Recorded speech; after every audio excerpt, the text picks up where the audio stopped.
C'est bon d'être dans la présence de Dieu, n'est-ce pas?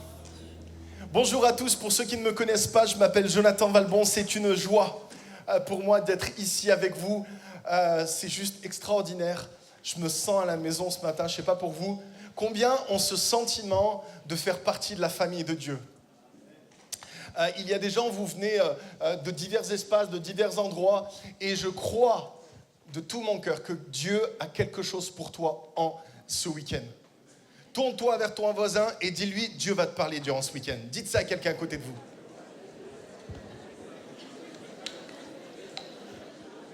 Et dans ce thème de la conférence, lève-toi, il y avait vraiment ce fardeau sur mon cœur de dire, mais qu'est-ce que je dois dire, Seigneur? Comment est-ce qu'on peut équiper l'Église à se lever davantage? Pour certains, moi j'ai grandi dans la vie chrétienne. Je me rappelle, à l'âge de 15 ans, j'avais Pierre Daniel qui priait pour moi. J'étais un jeune homme un peu rebelle dans les églises, cherchant mon identité, ne sachant pas trop quoi faire. Et il fallait beaucoup de foi pour croire dans un jeune homme qui était clopin. Et pourtant, Dieu a toujours cette capacité de voir le meilleur. Et j'aimerais ce matin vous défier, me défier à rentrer pleinement dans la destinée que Dieu veut pour nous. Amen. Alléluia. Du coup, si je devais donner un titre à ce message, c'est « Lève-toi et affronte-le ». Je vous invite à ouvrir vos Bibles avec moi. Est-ce qu'il y a des gens qui ont encore une Bible de nos jours ou peut-être un iPhone, une tablette? Moi, je suis comme Moïse. Je suis venu avec une tablette ce matin. Les Philistins mobilisèrent leurs troupes pour une expédition guerrière. Ils se rassemblèrent à Soko en Juda. Et le roi Saül, de son côté, rassembla les hommes d'Israël. Ils campèrent dans la vallée. Et ceux-là prirent position en ordre de bataille face aux Philistins. Ceux-ci occupaient un versant de la montagne et les Israélites le versant opposé. Et seule la vallée séparait les deux armées. Alors un champion sorti du camp des Philistins, il s'avança vers Israël, le peuple de Dieu. C'était un géant, mesurant près de 3 mètres, nommé Goliath, originaire de Gath. Il était revêtu d'un casque de bronze et d'une cuirasse d'écaille en bronze pesant 60 kilos. T'imagines, juste sa lance, 60 kilos. Moi, pour certains, c'est juste votre poids. Le gars, il pouvait te prendre juste avec une main. 60 kilos, ses jambes, ses épaules, un javelot de bronze, le bois de sa lance, le fer de sa lance pesait lui seul 7 kilos. Il campa face aux troupes d'Israélites. Il leur cria, « Pourquoi êtes-vous rangés en ordre de bataille? Moi, je suis le Philistin et vous, vous êtes les esclaves de Saül. Choisissez parmi vous un homme et qu'il m'affronte en combat singulier. S'il peut me battre et qu'il me tue, alors vous serez toujours assujettis. Mais si c'est moi le vainqueur et si je le tue, vous serez toujours nos esclaves. » Puis il ajouta, « Je lance aujourd'hui ce défi à l'armée d'Israël, au peuple de Dieu. Envoyez-moi un homme et nous nous affronterons en combat singulier. » Et quand Saül et toute son armée entendirent les paroles du Philistin, ils furent démoralisés et une grande peur s'empara d'eux. Ce qui est dingue dans cette histoire, quand vous lisez l'histoire, elle est digne d'une scène des films d'Hollywood. Ce qu'il faut comprendre ici, c'est qu'Israël ont plusieurs fois remporté des batailles.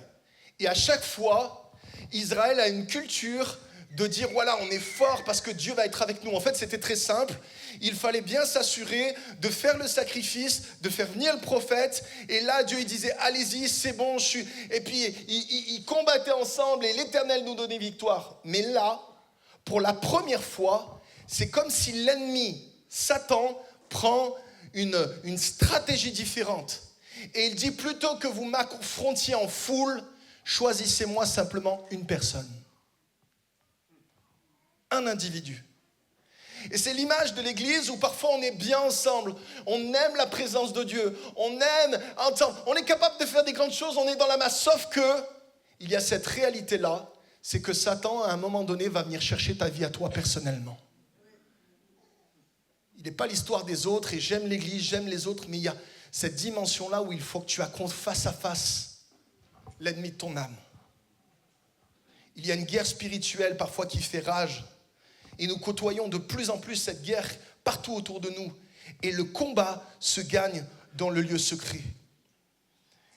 Et quand on parle de combat secret, c'est l'histoire peut-être d'un garçon qui se bat avec certaines addictions où il croit qu'il n'en sortira jamais. C'est cette jeune fille, j'ai une jeune fille qui est venue à la maison cette semaine, elle se bat, elle se scarifie, elle se bat avec l'anorexie, elle le cache à son entourage et elle essaye par elle-même de s'en sortir. Et c'est ce combat de dire je suis incapable face à ce géant, il est trop grand, il est trop fort, je vais mourir.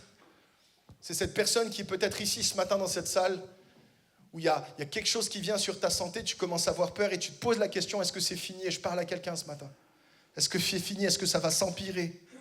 Voilà, parfois il y a du rejet, il y a toutes sortes de tentations intérieures, toutes sortes de combats intérieurs dont on n'ose pas avouer. Vrai?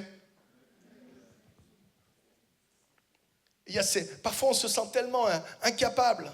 Et voici la première victoire que l'ennemi a réussi à faire croire dans le peuple d'Israël, c'est que si tu viens te battre contre moi, tu es tout seul. Oh!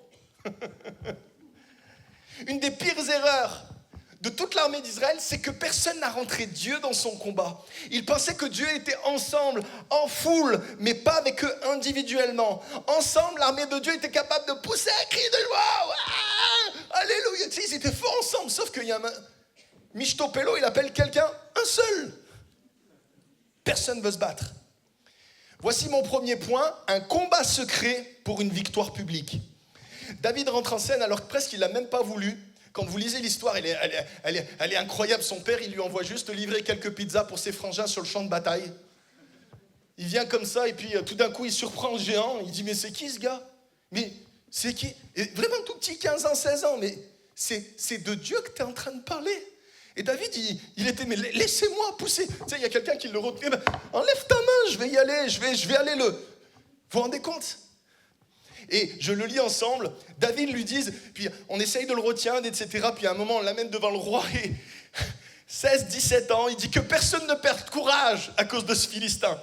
Moi, ton serviteur, il dit à Saül, j'irai le combattre. Mais Saül lui répondit, tu ne peux pas lutter contre ce Philistin, t'es qu'un gamin. Quel encouragement. Un leader, un apôtre, un prophète, tout ce que tu veux. Écoute, t'es qu'un gamin. Lui, il est grand. Et il le dit, alors que lui, c'est un homme de guerre depuis sa jeunesse. Et David lui répondit, écoute, je veux pas vous embêter, mais quand je gardais les moutons de mon père, et qu'un lion ou même un ours survenait pour emporter une bête du troupeau, je courais après lui. Je l'attaquais, je lui arrachais la bête de sa gueule, et si le fauve se dressait contre moi, je le prenais par son poil, je le frappais jusqu'à temps qu'il soit mort. Écoutez bien, puisque j'ai tué des lions et même des ours, j'abattrai bien ce Philistin comme l'un d'eux. Alléluia. Car il a insulté les bataillons du Dieu vivant. Puis David ajouta, l'Éternel, dites avec moi l'Éternel, qui m'a délivré de la griffe du lion et de l'ours, me délivrera bien de ce Philistin. Waouh! C'est touchant. Mais David, en fait, il dit, excusez-moi monsieur, je ne veux pas vous déranger, mais en fait, il raconte son histoire personnelle de vie. Il dit, un jour, j'étais tout seul, au mois de novembre l'année dernière. Puis tout d'un coup, je regardais un troupeau et puis il y a un ours qui débarque. Et peut-être au début, je ne sais pas ce qui s'est passé. Peut-être David a eu peur, il s'est caché derrière un rocher. Puis tout d'un coup, voyant l'ours, il dit, Seigneur, aide-moi, vas-y. Seigneur, aide-moi. Et peut-être qu'il a pris sa fronde, et quand il a tué l'ours, il a dit, waouh, l'Éternel est vivant. Mais comprenez, ce jour-là, il n'y avait pas Facebook. Il n'y avait pas Instagram, il n'y avait pas BFM TV, clac, les photos. Salut David, oh, dis-nous, comment tu as tué l'ours? Non, il n'y avait personne, vous comprenez? C'est son histoire. C'est ses expériences personnelles avec Dieu, dans ces combats cachés que personne ne connaît. De la même façon que tu as ton histoire. Ton histoire cachée que parfois les gens ne savent pas, tes combats intérieurs. Ces victoires secrètes ont construit son courage, sa confiance en un Dieu qui peut tout. Il dit, j'ai vu Dieu m'aider. Alors les amis, moi je vous propose, c'est très simple ce matin, un combat contre un ours, un lion ou un géant. Vous choisissez lequel?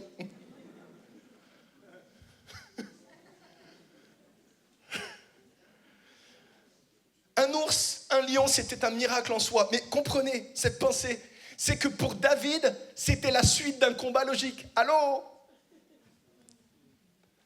Il avait déjà combattu un ours, il avait déjà combattu un lion.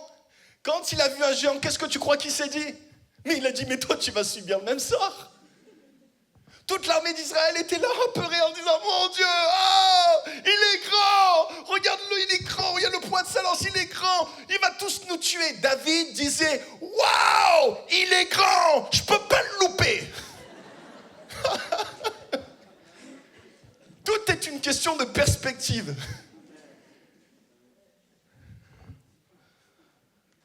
Le lieu secret, c'est un endroit où tu expérimentes Dieu. C'est l'endroit où tu rentres en toi-même et où tu donnes la priorité à Dieu.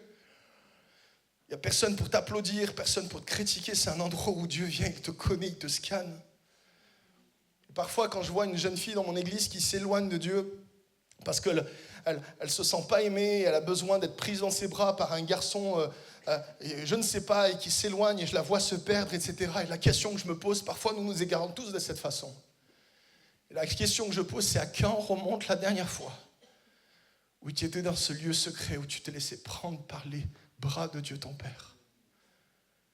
Plutôt de la juger, plutôt de juger ceux qui s'éloignent, à chaque fois je pose cette question, à quand remonte ce dernier face-à-face que tu as eu dans le lieu secret.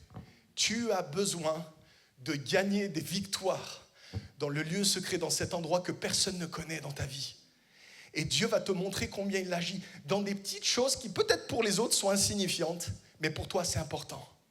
Et parce que c'est important pour toi et que si tu mets Dieu dans ton combat, tu vas voir Dieu agir. Alléluia. J'avance. Dans le lieu secret, il y a une révélation de qui il est et de qui je suis dans le cœur de Dieu.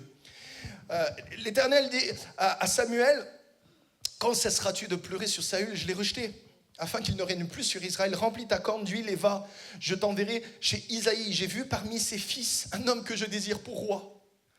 Et Samuel fit ce que l'Éternel lui avait dit, il alla à Bethléem, donc chez Isaïe, le père de David, et lorsqu'ils entrèrent, Samuel se dit en lui-même, voici Eliab, l'aîné de la famille. Et quand vous lisez le texte, en fait, j'ai un peu raccourci, mais quand vous lisez le texte, quand Samuel est venu, il y avait toute une fête. Il a dit, écoute, préparez la fête en l'honneur de l'Éternel. Et ensuite, il fait passer le casting de tous les enfants. Et en voyant Eliab, l'aîné de la famille, il dit, certainement c'est lui, le oint de l'Éternel. Et puis l'Éternel lui dit, et cette parole, elle est tellement saisissante. Ne considère pas ce que l'homme considère, car l'homme regarde, et on connaît tous ce texte, ce qui frappe les yeux, mais l'Éternel regarde au cœur. Et puis il appelait Abinadab, mais il a fait passer Shama, et l'Éternel n'a pas choisi celui-ci. Et puis tout d'un coup, le prophète, il se tourne, il dit, mais l'Éternel n'a choisi aucun d'eux. Puis Samuel dit à Isaïe, mais ce sont-ils là tous tes fils? Et bien il répondit, écoute, un peu gêné, il reste encore un plus jeune, mais il fait paître les brebis. Alors Samuel lui dit, envoie-le le chercher, car nous ne passerons pas avant qu'il ne soit venu. Et Isaïe l'envoyait chercher, alors il était blond. Écoutez, c'est important ça. Il était blond. Le texte, il nous dit qu'il avait des beaux yeux, une belle figure. L'Éternel l'envoya, il dit, lève-toi, oins-le, car c'est lui. Samuel prit sa corne, il le oignait au milieu de ses frères. L'Esprit de l'Éternel saisit David jusqu'à partir de ce jour-là et dans la suite. Waouh! Laissez-moi vous dire la toile de fond de ce texte-là. La toile de fond, les amis, c'est que ça ne se passait pas bien à la maison. En fait, c'est que David n'a pas grandi dans une famille qui était harmonieuse.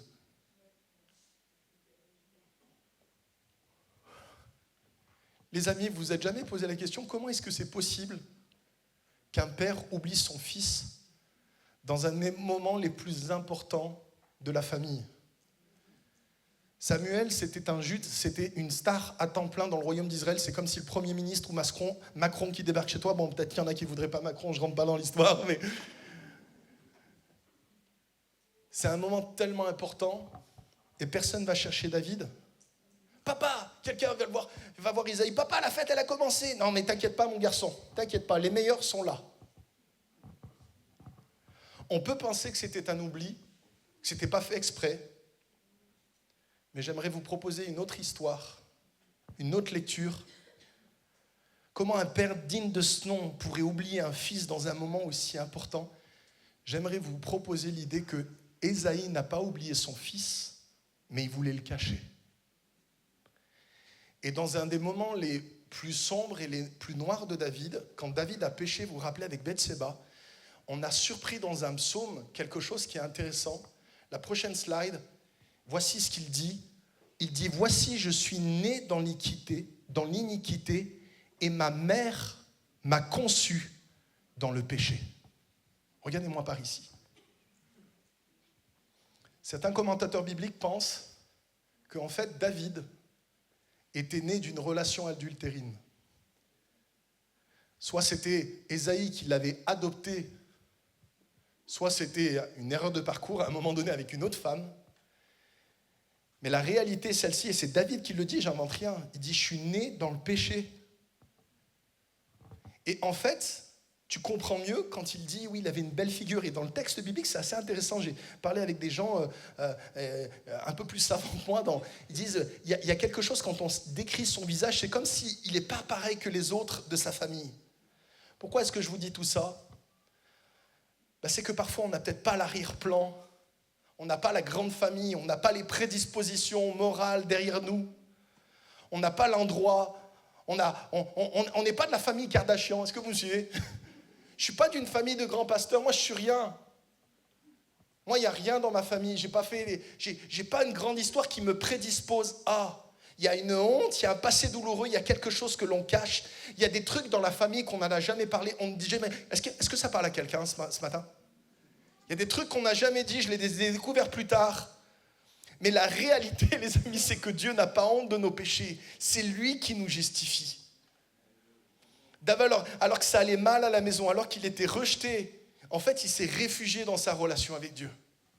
Et voici ce qu'il dit. Il dit, je t'aime, ô Éternel. Tu es ma force, mon rocher, ma forteresse, mon libérateur. Comment est-il capable de dire toutes ces choses à propos de Dieu ? Parce qu'il les a expérimentées. Il dit, t'es mon libérateur, mon Dieu, mon rocher. Je trouve mon abri, mon bouclier, la force qui me sauve, ma haute retraite. Je m'écrie, loué soit l'Éternel, et je suis délivré de tous mes ennemis. Les liens de la mort m'avaient environné, des torrents de destruction m'avaient épouvanté, des filets de la mort m'avaient surpris. Dans ma détresse, j'ai crié, j'ai invoqué l'Éternel, j'ai crié à mon Dieu. Et dans son palais, il a entendu ma voix. Et mon cri est parvenu devant ses oreilles. Mes ennemis étaient plus forts que moi.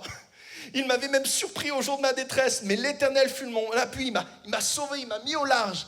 Et il l'a fait parce qu'il m'aime.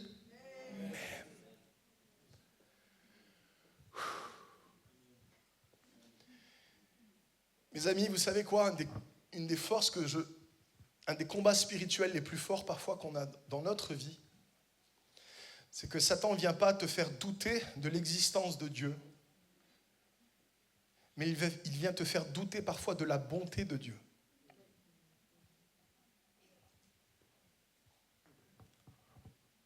Et un chrétien qui se sent aimé de Dieu, c'est un chrétien qui est fort.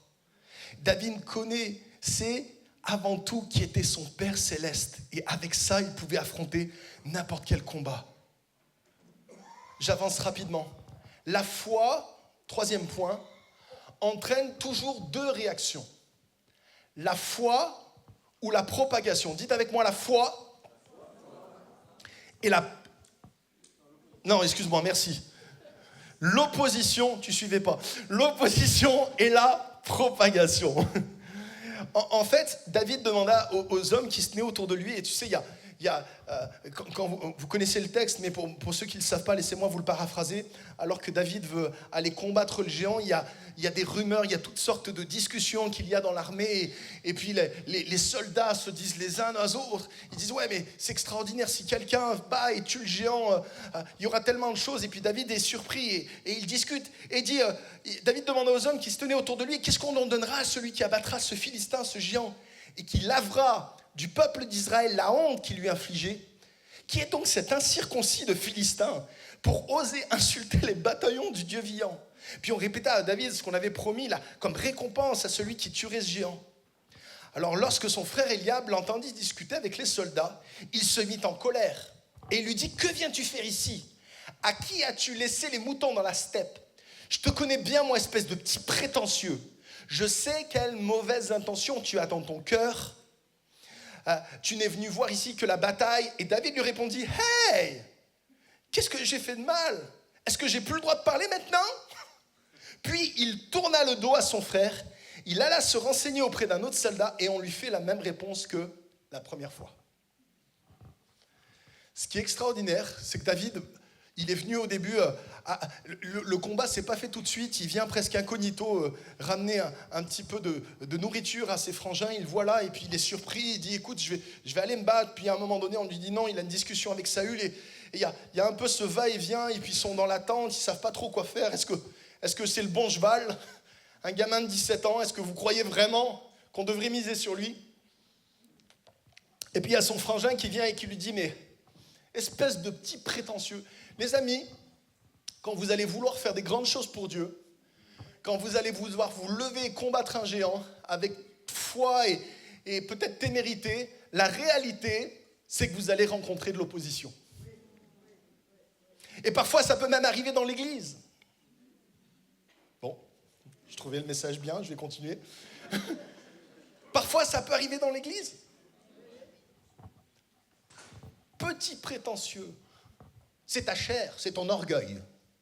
Et puis tu sais, il y a des fois, c'est pas toi qui vas le faire, c'est le Seigneur, afin que nulle chair ne s'en glorifie. Alléluia. Hein? Il y a un peu cette idée-là. Et puis tu sais, des fois, il y a comme un encouragement, tu sais, tu veux faire quelque chose pour Dieu, tu veux démarrer un projet, tu veux lancer quelque chose que personne n'a jamais... Puis tu as quelqu'un toujours qui vient encourager, puis qui dit « Oh mais si c'était facile, on l'aurait déjà fait ». Avec amour et douceur, parfois, il faut tourner les dos à des choses que Dieu met sur ta vie. Il faut tourner le dos à ceux qui prétendent le contraire de choses que Dieu a mis sur ta vie. C'est Dieu qui va abattre ce géant. David le savait. Mais il y a vraiment cette dimension où il faut rentrer dans les combats dans lesquels Dieu t'envoie. Allô? Par un étrange sort du destin, c'est l'histoire d'un œuf d'aigle qui se retrouve au bord d'un chemin. Et un fermier, ému de compassion, il passe par là, il voit un œuf, il le voit, il y a un œuf un peu gros, il dit, bon, ben, peut-être, je sais pas, c'est un œuf orphelin, et il le met, c'est un œuf d'aigle, et il le met dans un poulailler. Et puis la poule, elle est là, elle couvre cet œuf, elle l'élève, puis l'aiglon s'aperçut qu'il était différent des poules, mais bon, il a pas trop le choix. Et puis il y a la maman poule qui est aimable, courtoise, gentille. Elle lui a appris tout ce qu'un aiglon devait savoir, tout ce qu'une poule devait savoir. Du coup, elle leur a transmis tout son savoir. Elle lui a appris à gratter la terre, à chercher des vers, à caqueter sans arrêt. Et très rapidement, notre aiglon s'est devenu un aigle poule. Il était comme ça, et puis et de temps en temps, il a des grandes ailes, et il sent bien qu'il est différent. Il sent qu'il est un peu différent des autres, tu comprends? Et à l'automne de sa vie, alors qu'il commence à devenir grand, il veut prendre son envol, mais c'est pas possible. Et tout d'un coup, un jour, par une journée ensoleillée dans l'azur des cieux, il voit un aigle majestueux, impérial voler. Et puis là, l'aiglon, ça vient le chercher, forcément. Et puis il regarde, il dit, mon Dieu, il se met à pleurer, imaginez, un aigle qui pleure, il se met à pleurer, petit aiglon, il fait, oh mon Dieu, c'est beau, et puis, il va vers la mère poule, il dit, maman, oh, regardez, c'est qui ça, c'est quoi? Elle dit, ça mon fils, ça c'est le roi de tous les oiseaux, ça c'est un aigle, oh mon Dieu, maman, mais c'est beau, est-ce que tu crois qu'un jour je pourrais voler comme lui? Et la mère, avec amour et douceur, mais un peu sèchement, elle lui dit, n'y pense même pas, t'es qu'une poule. Tournez-vous vers votre voisin et dis-lui, t'es mieux qu'une poule, t'es un aigle. Arrête de chercher des vers, arrête de gratter la terre. Déploie tes ailes et envole-toi plus haut. Alléluia. Par la louange, par l'adoration, envole-toi plus haut. Déploie tes ailes. Commence à voir ce que Dieu voit. Commence à dire ce que Dieu dit. Et apprends à t'aligner avec ce que Dieu dit sur ta vie. Il y a des gens qui viennent vers moi et qui disent « Je ne suis pas qualifié ». Ben, je comprends que tu n'es pas qualifié, mais bon, si Dieu il cherchait des qualifiés pour commencer à faire quelque chose, il ne chercherait pas grand monde. Vous êtes là? Dieu disqualifie les qualifiés et il qualifie les disqualifiés. Mais c'est l'histoire de la Bible. Non mais les amis, on va se parler franchement. Quand tu regardes l'équipe des apôtres, c'était pas des prix de Nobel, les gars. Mais c'est vrai. Quand tu lis... Non, mais regarde, ils étaient pêcheurs. Quand tu lis la Bible, à chaque fois que Jésus les croise, ils n'ont jamais rien péché. Homme, qu'avez-vous péché? Rien. On est en galère. Jésus leur dit, jetez les filets de l'autre côté, ils ont un miracle. À chaque fois, les amis, si vous trouvez un texte dans la Bible où les disciples ont péché quelque chose sans que Jésus fait un miracle, c'est extraordinaire, je mange votre Bible.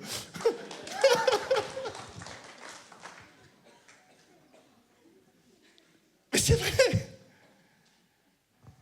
L'histoire de la Bible, c'est des gens qui étaient incapables. Et Dieu se plaît avec les incapables que nous sommes. Est-ce qu'il y a des incapables ici? T'es employé. Les amis, regardez, Jacob était un tricheur, Pierre était un impulsif, David a eu un adultère, Noé était ivre, Jonas a fui Dieu, Paul était un meurtrier, Gédéon avait peur, Myriam était bavarde, Sarah était impatiente, Thomas était sceptique, il avait des doutes, Élie était dépressif, Moïse bégayait, Zaché était de petite taille, Abraham était vieux et Lazare était mort. Et vous, c'est quoi votre problème?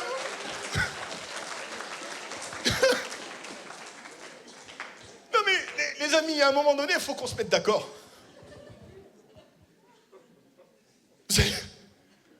Ma femme, elle me dit, soit tu crois, soit tu crois pas.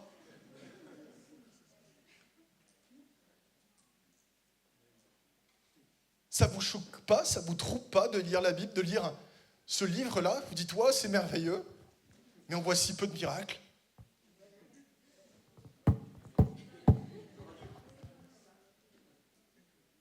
Et les amis, on va aller un peu plus loin. Combien croient que Dieu est capable de faire des miracles? Va falloir que tu commences à devenir candidat. Va falloir que tu le mettes dans tes combats. Est-il possible que Dieu veut faire beaucoup plus de miracles, mais on ne le libère pas assez surnaturellement, dans nos villes, dans nos villages? Quand David avait besoin d'aide, il a crié à Dieu. Il a mis Dieu dans son combat. Il est venu. Il y avait un enjeu beaucoup plus grand que lui sur toute une nation, que l'attaque de Satan qui venait directement contre Dieu. Et David a décidé de rentrer dans le combat de Dieu. Il savait qu'il aurait la victoire.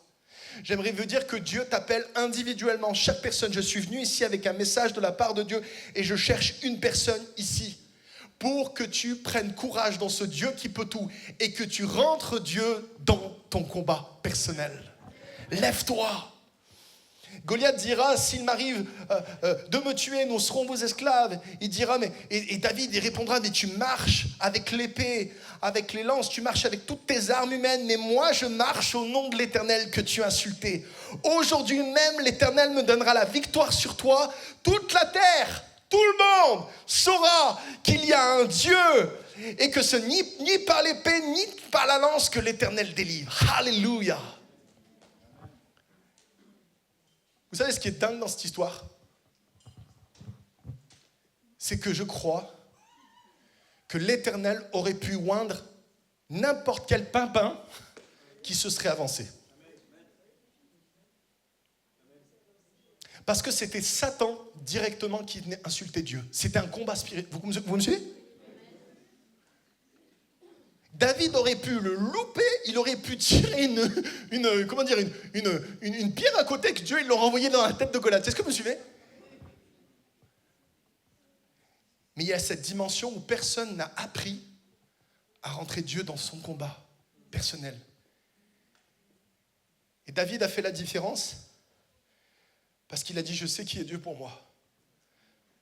Les amis, j'aimerais vous encourager chaque personne ici. Et je viens avec une parole de Dieu ce matin, je suis en train de prier. J'aimerais dire ça à quelqu'un. Il y a plusieurs personnes, arrête de dire, j'ai pas de ministère. Moi, je voudrais être cette grande personne spirituelle. Moi, le pasteur, il sait parler, il sait dire les choses. Je convoite sa réussite. Je voudrais être comme lui, comme elle. Alors que lorsque Dieu, ton Père, te regarde, il voit son fils, il voit sa fille. Tu n'as pas besoin d'être quelqu'un d'autre. Tu n'as pas besoin d'être quelqu'un de grand. Tu es déjà suffisamment grand à ses yeux. Arrêtez d'essayer de chercher l'onction des autres. une des choses qui bloque le plus, je pense, l'onction de Dieu dans les églises, c'est que il y a tellement de gens qui vont de séminaire après séminaire, et j'aime les séminaires, alléluia, je suis le premier à l'aller, mais est-ce qu'on a le même Dieu? C'est lui qui fait des miracles ou vous? On est d'accord, c'est lui. Donc si vous avez le même Dieu, vous avez cette même force, cette même accès, cette même puissance. Moi, j'ai ressenti de la colère quand j'ai lu la Bible pour les premières fois, quand j'ai vu Satan qui a fait chuter l'homme en perversissant sa nature, son identité. Mais gloire soit rendue à Dieu. Christ est venu nous réconcilier en lui avec le Père. Et lorsque le Père te regarde, il voit le sang de Jésus qui lave et qui nettoie sa vie, qui nettoie ta vie. Et en fait, souvent, il y a des gens, vous vous voyez toujours comme pécheurs, vous vous considérez comme des pécheurs pratiquants. Vous avez du mal. Puis moi, il y a plein de gens qui viennent et qui me disent « Oui, mais j'ai du mal à avancer, j'ai des choses qui me tiennent et qui me lient, etc. » Je dis « Je comprends. Mais maintenant, il faut que tu te mettes d'accord. Il faut que la puissance de la croix vienne dans ton identité, dans ton arbre généalogique, dans tout ce qui était. Il faut que tu traces une ligne dans le sable et que tu dises « Lorsque Dieu me voit, il me voit au travers du sang de son Fils. Il ne voit pas mes péchés, il ne voit pas mes fautes, il ne voit pas mes manquements. Il te voit comme son Fils et sa fille. » Alléluia. Du coup, est-ce que tu es un pécheur? Avant la croix, tu étais un pécheur. La Bible nous dit, nous étions chacun errant suivant notre propre voie. Ça, c'était avant la croix. Depuis la croix, tu es saint, sainte. Tu es un saint à qui il arrive de pécher.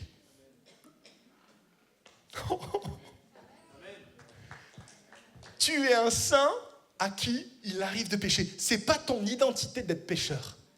Ton identité, c'est que tu es fils, fille de Dieu, à qui il arrive de tomber. Mais grâce soit rendue à Dieu. Le juste, 7 fois il tombe, 7 fois il se relève. Yes! Alléluia! Relève-toi encore une fois. Relève-toi encore une fois. Dieu nous donne une onction, mais on décide parfois d'avancer avec la peur au ventre, de livrer combat. Il faut qu'on sorte de notre confort. Et trop souvent, on a les yeux sur notre incapacité humaine. Alors qu'à la base, c'est Dieu qui fait les choses, mais il nous veut acteurs. Les amis, vous voulez un réveil?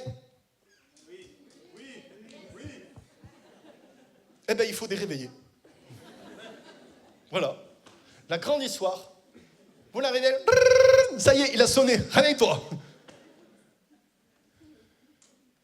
Mettez-vous en marche.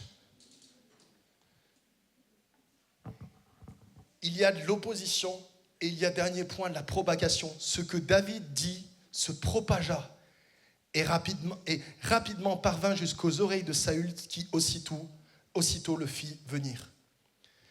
Les amis, la réalité est celle-ci. C'est lorsque vous allez décider de vous lever pour Dieu, vous allez susciter des vocations autour de vous. Il y a des gens qui vont vous dire, écoute, moi j'y crois, je veux le faire avec toi. Moi je veux te suivre, vas-y, tu sais quoi, tu le fais, je suis avec toi. Vas-y, viens, on le fait ensemble. J'ai toujours voulu faire. Ce matin, j'étais touché, béni. Je dis, Seigneur, est-ce qu'il y a des Grenoblois qui sont dans la salle? Non. Il y a des Grenoblois qui sont là. Ah, super, merci les Grenoblois, soyez bénis. Et ce matin, je disais, Seigneur, est-ce qu'il y a des Grenoblois? Et je me tourne et je vois 2 personnes de mon église qui étaient là, je ne savais même pas. Je dis, waouh, la Connect Team, ils sont là-haut, Jamal et Sophie, et j'étais touché. Et en fait, à Grenoble, Dieu nous a envoyés avec mon épouse il y a 3 ans, mais il y a depuis 2 ans, on a démarré une église à Connect Grenoble. Et on a démarré dans un petit endroit, une petite salle, un petit lieu. Et à chaque fois, tu sais, c'est un peu comme dans l'histoire des Actes. Chaque jour, Dieu ajoutait des gens. Et ce qui est touchant et troublant et magnifique pour moi, c'est que ce n'est pas à propos de moi. C'est qu'il y a cette dimension où je partage le rêve de Dieu, que Dieu veut toucher la France, que Dieu veut toucher notre ville. Et c'est comme s'il y a des gens qui viennent et qui disent « Ouais, mais c'est comme si le rêve de Dieu, il se partage. Et moi, j'en fais partie. » Et le rêve de Dieu qui est devenu pour moi, c'est devenu pour d'autres et pour d'autres qui nous rejoignent. Les amis, j'aimerais qu'on partage le rêve de Dieu ensemble ce matin. C'est que Dieu veut notre pays à lui. Et c'est là où vous êtes, dans votre endroit, dans votre lieu géographiquement, ça peut être le rêve de Dieu pour toi. C'est pas à propos d'un leader, c'est pas à propos d'un pasteur. Je suis venu te dire ce matin que Dieu a un rêve, une intention, une volonté pour ta vie. Il est temps que tu te lèves. a des gens qui vont te suivre. Je me rappelle, j'avais 17 ans, non, mais même 15 ans, 15 ans, mon père, un jour, il m'a invité. Alors moi, j'étais en feu pour Dieu. Il y a une période de ma vie où je ne regarde pas tellement dans le passé. Maintenant, tu sais, parfois, il y a la sagesse. Parfois, tu te dis, oui, je suis devenu sage. Bon, et à l'époque, j'avais les bases, mais pas les bonnes. Mais j'étais enflammé pour Dieu. Et en fait, je faisais plein de trucs, mais je ne savais pas que c'était impossible parce qu'on ne me l'avait pas dit. Et je me rappelle, on sortait faire des camps d'évangélisation et Pierre priait pour nous. On faisait des camps à Toulon, dans toutes sortes d'endroits, etc. Et j'ai vécu mes plus belles années de ma vie à cette période-là, juste parce qu'on faisait des trucs et on voyait Dieu agir. En fait, c'est dingue. Et vous savez quoi, les amis? C'est vrai, ça marche le bouquin. Quand tu pries pour les gens, ils sont touchés, ils sont guéris. La guérison ne m'appartient pas. Alors tu sais, il y a des gens qui viennent et qui disent « Ouais, mais des fois je prie, mais Dieu ne les guérit pas. » Mais c'est pas moi qui guéris. Moi, je prie pour les gens. C'est Dieu qui guérit. Allô? Oui. Et puis, il y a toutes sortes d'endroits et j'ai vu toutes sortes d'expériences. Et un jour, mon père, il m'a amené à Pointe-Laval, un endroit perdu à côté de Montélimar, un endroit... Et moi, j'étais en feu, il y avait des vaches dans une hutte. Et papa, c'était un papa pasteur. Tu sais, lui, tu le mets tout seul avec un petit peu d'eau, sa Bible, il est bien. Sauf que moi, il n'y avait pas d'internet, j'avais le feu, je m'embêtais, je tournais comme un lion en cage. J'ai dit, papa, c'est pas possible, je vais devenir fou ici, il n'y avait même pas de télé. Mon père, il dit, écoute, sors. Je dis, mais sors faire quoi? Il me dit, va évangéliser. Et à cette époque-là, j'évangélisais tout ce qui bouge. Un chien, je l'aurais baptisé dans de la neige. Mais vraiment, tout ce qui... Et je marche et j'avais 16 ans, 15 ans. Mais des fois, je me dis, mais t'es un frappadingue, mec. Et puis, je sors, je me rappellerai, c'était en mois d'août, en plein été, et les cigales, et je marche, et là-bas, en fait, il n'y a rien. J'étais Pointe-Laval, il fallait marcher. Puis, il y avait 5-6 kilomètres, et je marche au bord d'une route. Et puis, je marche, et tout d'un coup, il y a un paysan, véridique, hein, il y a un paysan qui arrose son champ. Il me voit marcher, et il me dit, hey, jeune homme, fais du stop, ça marche ici. Je dis, ah ouais, bon, merci monsieur et tout. Et je dis, ouais, fais du stop. Parce que là d'où je viens, le stop, ça marche pas.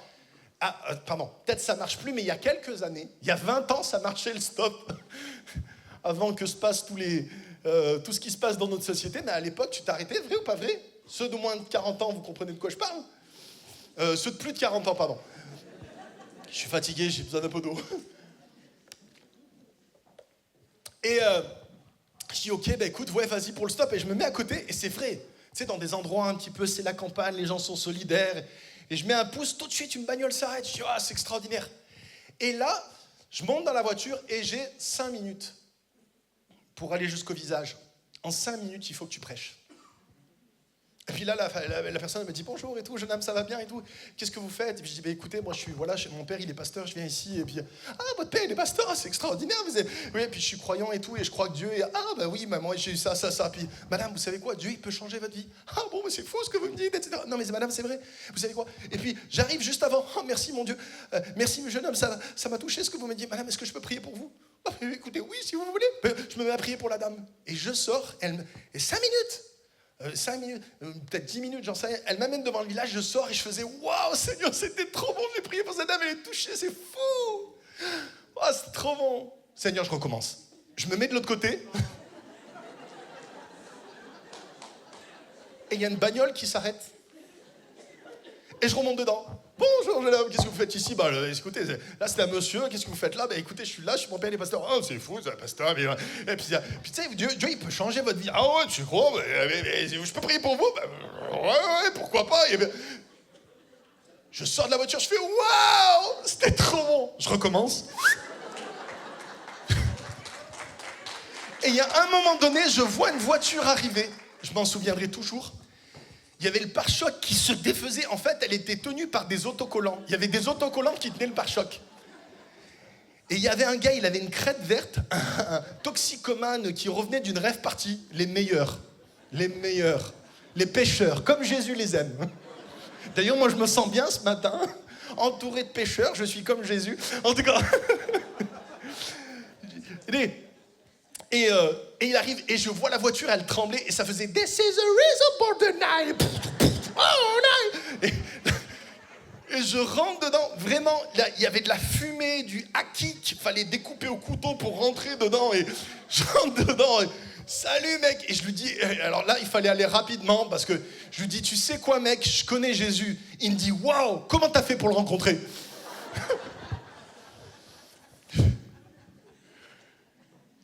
Toute l'après-midi, j'ai fait du stop.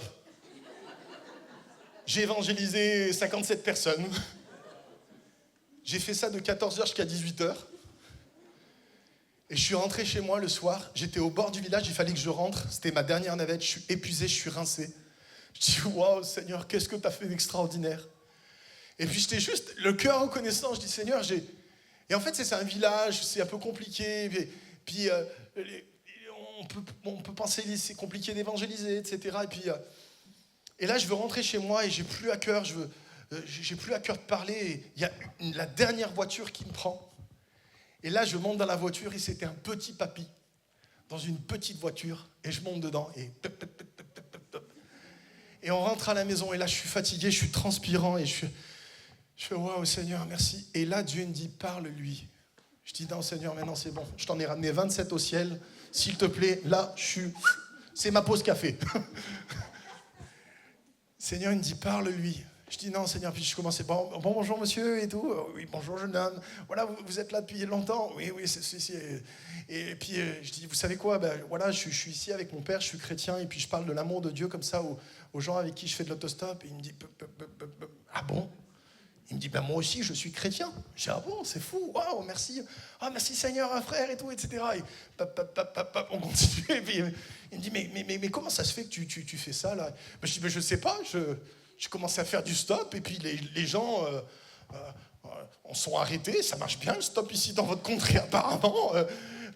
Et puis il me regarde et il me dit, écoute, on a démarré un groupe de prière. Et puis c'est compliqué ici d'avoir des gens, c'est le village, c'est campagne, et c'est compliqué de toucher des gens qui n'osent pas trop se déplacer, etc.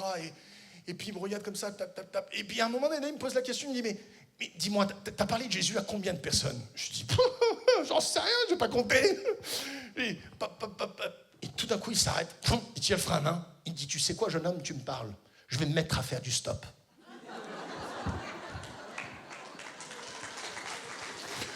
Vous le croyez ou vous ne le croyez pas, il y a 5 ans de ça, je suis invité dans une conférence de jeunes, je prêche cette histoire-là.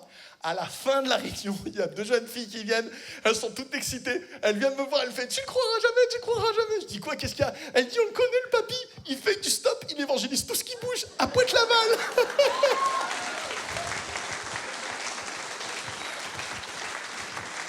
Mes amis, lève-toi pour Dieu. Et il y a des gens qui vont te suivre. Je vous invite tous à vous lever. On va se mettre à faire du stop.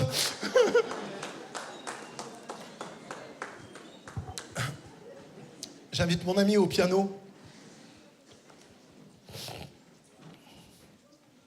Alléluia, alléluia. Il est temps de nous mettre d'accord sur ce que Dieu dit de nous. Je vous invite à fermer vos yeux. Je priais pour vous ce matin, je priais et il y avait cette pensée en moi qui était de dire « Appelle mon peuple afin que je déverse ma gloire au travers de qui ils sont. »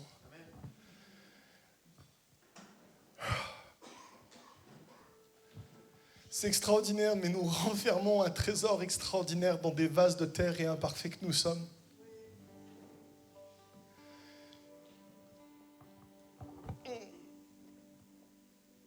Et j'ai cette image d'un vase qui est craquelé, qui est fêlé. Et c'est comme si Dieu fait passer sa gloire au travers de tes blessures. Dieu fait passer sa gloire au travers de tes fêlures. Oh.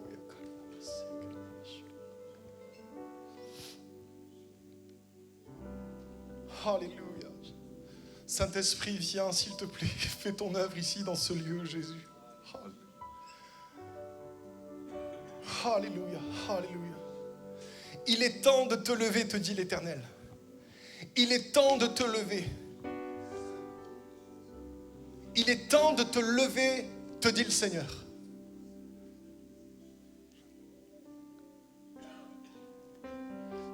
Arrête de prier pour plus d'onction. C'est alors que tu te mets dans les combats que Dieu va t'amener l'onction. Arrête de prier pour plus de miracles. Commence à mettre tes mains dans des situations possibles et tu vas voir le miraculeux. Mais il y a cette dimension où il faut que tu sortes de ta zone de confort. Partout où vous allez, les amis, regardez-moi s'il vous plaît. Partout où vous allez, écoutez-moi, mais la nature, le monde va mal. Je ne sais pas si vous êtes au courant, le monde va mal. Et les gens, la population, tous les gens ont peur de ce qui se passe comme jamais. J'ai jamais vu autant la peur autour de nous. Et la nature, le monde, les gens soupirent et attendent la révélation glorieuse des enfants de Dieu. Il y a ce moment-là où les gens de la paix et l'onction qui est sur toi, ils se sont dit, mais dis-moi ce que tu as, je le veux. Cette semaine, j'étais en formation, je suis en transition professionnelle, c'est compliqué, c'est difficile. J'arrive dans une pièce, c'était lundi matin. Toute la semaine, c'était du 8h, 20h, j'avais la tête en cacahuète le soir, c'était compliqué. Je rentre dans la salle, en France, tu sais, c'est lugubre, chacun vient avec son atmosphère. Et ça, tu dois décider, est-ce que tu changes l'atmosphère ou est-ce que tu l'as subie? Et je me suis dit à dire, Seigneur, je vais changer l'atmosphère. Donne-moi de voir les gens comment toi tu les vois. Et c'est bizarre, juste avant ma prière, je voyais les gens, lui, il m'a pas dit bonjour, lui il est comme ça, lui il est comme ça. Et il y a deux gars, un gars en particulier, écoutez bien ça, ceci, pour vous dire que c'est tellement... Je vous partage mon cœur, je suis un humain faible comme vous. Et il y a quelqu'un, il vient me voir, il me dit, tiens, ce soir, on t'a loué un Airbnb, il y a ce monsieur qui est là, qui va partager avec toi là, le Airbnb, il y a une chambre que tu auras. Et quand je vois le monsieur, il semblait tellement éteint, il y a quelque chose, tu sais, il y a des gens, tu les vois, ils ont une atmosphère, ils dégagent quelque chose. Et je le vois et c'était un peu bizarre, tu vois, je sais pas, il y avait quelque chose. Et puis je commence à prier pour ce gars et je dis, Seigneur, juste montre-moi comment il est. Puis je fais un peu juste cette prière et puis un jour passe, 2 jours passent, et puis il vient à l'hôtel, et puis on parle pas trop parce qu'on est fatigué. Et un soir, on se retrouve dans un restaurant, et puis il y a 2 personnes qui sont là, dont mon coloc qui est avec moi. Ils me disent, toi, qu'est-ce que tu fais? C'est quoi? T'es où? Et qu'est-ce que tu faisais avant? Écoute, j'étais gestionnaire de patrimoine, je faisais ça, etc. Et poussé par l'Esprit de Dieu, je dis, écoute, j'ai un autre hobby dans la vie, c'est que je suis pasteur. Et là, c'est comme si je lui mettais une claque. Pasteur, c'est fou ça. Et j'ai 2 gars en face de moi, et on se met à parler de Dieu. Et je leur ai fait une évangélisation de la Genèse à l'Apocalypse. Sauf que, alors que je leur parle, il y a quelqu'un qui me dit, écoute, moi je suis un catholique orthodoxe. Il m'a dit, c'est fou, depuis, j'ai gagné de l'argent, j'ai planté ma vie, et depuis quelque temps, je reviens à Dieu. Et il me dit, et ce matin, je disais à Dieu, envoie-moi un signe pour me montrer que tu as encore un appel pour moi.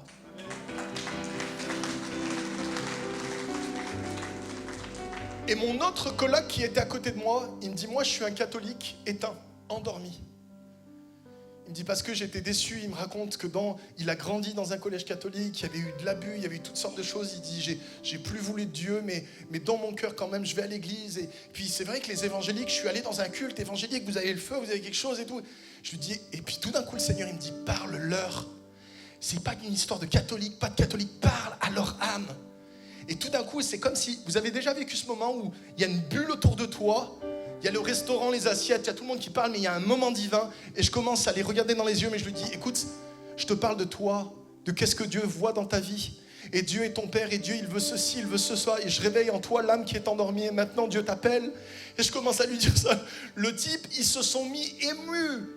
Tous les deux, tu voyais les yeux embués, et le soir, on rentre, et là, pas plus tard qu'hier, la réunion se termine et la formation se termine et j'ai mon catholique endormi. Il vient avec moi, il me dit, je te raccompagne à la voiture. Il s'esquive discrètement. Il arrive dans la voiture, il m'attrape le bras, il me dit, s'il te plaît, prie pour moi maintenant.